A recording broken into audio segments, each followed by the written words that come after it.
Hello বন্ধুরা, তো আমি এটা ডিমের লাল ঝোল নিয়ে চলে এসেছি। তা তোমরা পুরো ভিডিওটাই দেখবে যে আমি আলু ডিম দিয়ে কীভাবে ঝোলটা বানাই। তো আমি ডিম আলুটা একটু সিদ্ধ করে নিয়েছি।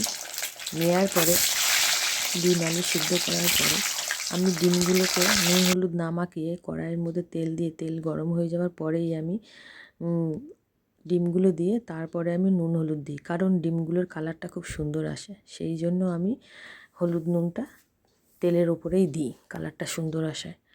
তো আর ডিমগুলো আমি একটু চিড়ে চিড়ে নিয়েছি।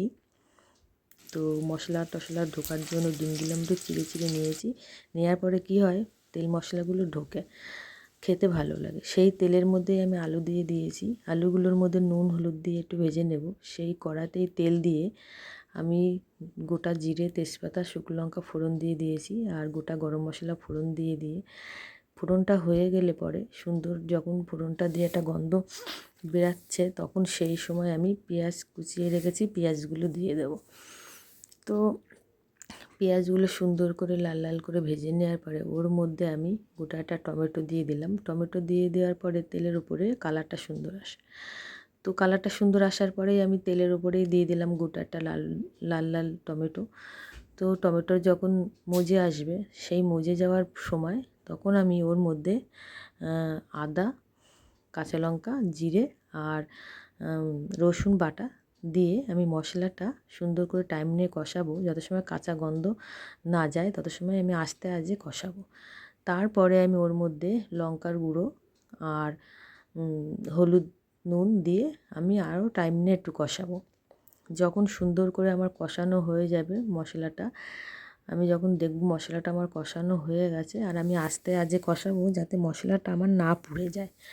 তো মশলাটা সুন্দর করে কষানোর পরে আমি ভেজে রাখা আলুটা আগে দেব, দিয়ে আলুটা দিয়ে একটু কষাবো। কষানোর পরে তারপর আমি ভেজে রাখা ডিমটা দিয়ে দেবো। ডিম আলু কষিয়ে নিয়ে যখন আমি কষানো হয়ে যাবে, তখন আমি ডিমের ঝোলে আমি গরম জল দিই। ডিমের ঝোলে গরম জল দিলে কী হয়, তরকারির স্বাদটা বেড়ে যায়। আমি ঠান্ডা জল দিলে আমার মনে হয় তরকারিটা পানসা পানসা লাগে, তাই জন্য আমি গরম জল দেওয়ার চেষ্টা করি। তো আমি ডিম আর আলু দেওয়ার পরে যখন আমি কষানোর পরে ডিম আলু দিয়ে একটু কষিয়ে নেওয়ার পরে গরম জলটা দেওয়ার পরে যখন নামানোর একটু আগে আমি গোটা গরম মশলা, আমার বাটা গোটা গরম মশলা দেবো, আর ধনেপাতা কুচিয়ে রেখেছি, ধনেপাতাটা দেবো। অসাধারণ লাগে এই ডিমের ঝোলটা খেতে। তা বন্ধুরা, তোমাদের কেমন লাগলো আমার এই আলু ডিমের ঝোলটা? তোমরা অতি অবশ্যই আমাকে লাইক কমেন্ট করে বলবে, আর তোমরা এরকমভাবে ঘরে ট্রাই করবে, দেখবে অসাধারণ লাগে খেতে, খুব সুন্দর হয় খেতে এই পাতলা ঝোলটা ডিমের। আমরা খুব সুন্দর খেলাম, আর কি সুন্দর কালারটা এসেছে বন্ধুরা দেখুন। আর এর মধ্যে গোটা গোটা কাঁচা লঙ্কা আমি চিড়ে দিলাম। কাঁচা লঙ্কার যে একটা সুন্দর গন্ধ আসে, খুব সুন্দর লাগে। তা তোমাদের কেমন লাগলো তোমরা অতি অবশ্যই আমাকে লাইক কমেন্ট করে বলবে, আর তোমরা এরকমভাবেই ঘরে ট্রাই করবে, দেখবে খুব খুব সুন্দর হয় এই ডিমের পাতলা ঝোলটা। খেতে অসাধারণ হয়েছিল খেতে বন্ধুরা, আমরা তো খুব সুন্দর খেলাম, খুব ভালো খেলাম বন্ধুরা। তা তোমরা অতি অবশ্যই বাড়িতে একবার হলেও এরকমভাবে ট্রাই করবে, দেখবে খুবই সুন্দর হয় খেতে এই ডিমের ঝোলটা। তো আমাদের অসাধারণ হয়েছিল খেতে, আমরা খুবই ভালো খেলাম।